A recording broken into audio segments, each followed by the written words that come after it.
Hello दोस्तों, dictation शुरू होगी 3 सेकंड बाद।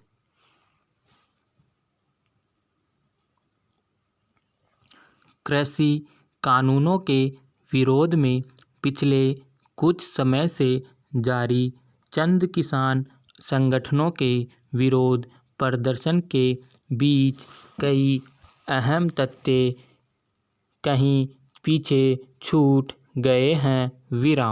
उन पर गौर करने से वस्तु स्थिति को बेहतर तरीके से समझा जा सकता है।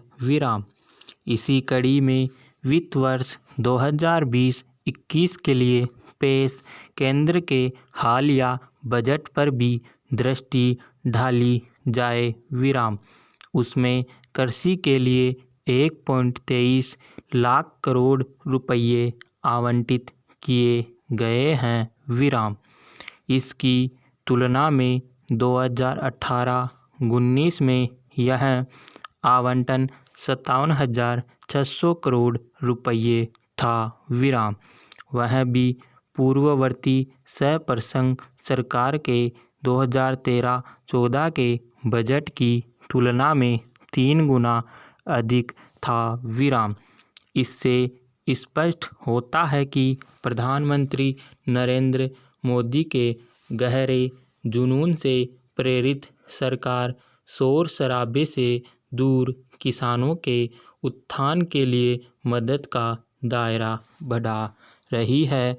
पैरा कृषि इनपुट के मोर्चे पर प्रधानमंत्री कृषि सिंचाई योजना PMKSY के असर को समझे। यह योजना जुलाई 2015 में शुरू की गई थी। इसका लक्ष्य प्रत्येक खेत को पानी उपलब्ध कराया जाना था। साथ ही पानी के इस्तेमाल की समग्र दक्षता में सुधार करना भी इसका मकसद था। इसके लिए मोर क्रॉप पर ड्रॉप जैसा प्रेरक नारा गढ़ा गया।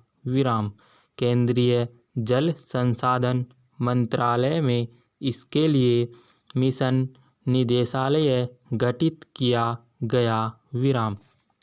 सिंचाई लाभ कार्यक्रम को जल्दी पूरा करने के लिए 99 से अधिक परियोजनाएं भी चिन्हित की गई।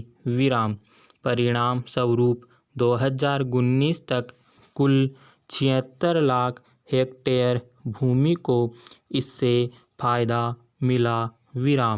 इसमें नाबार्ड के दीर्घकालिक सिंचाई कोष के माध्यम से 40,000 करोड़ रुपये की मदद उपलब्ध करवाई गई। इसके अलावा इस योजना के तहत माइक्रो इरिगेशन यानी सूक्ष्म सिंचाई पर भी ज़्यादा ध्यान दिया गया। इससे सूक्ष्म सिंचाई का क्षेत्र 8.13 लाख हेक्टेयर से बढ़कर करीब 90 लाख हेक्टेयर हो गया। निश्चित रूप से इसका श्रेय सूक्ष्म सिंचाई निधि कोष को जाता है, जिसका बजट हाल में दोगुना कर 5,000 करोड़ रुपये किया गया है। सरकार ने पूरे देश में डायरेक्ट बेनिफिट ट्रांसफर जैसी सराहनीय पहल भी की है।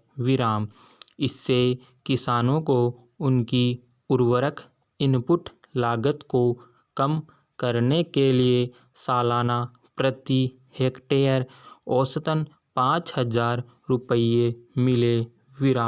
सरकार जीरो बजट प्राकृतिक खेती को बढ़ावा दे रही है।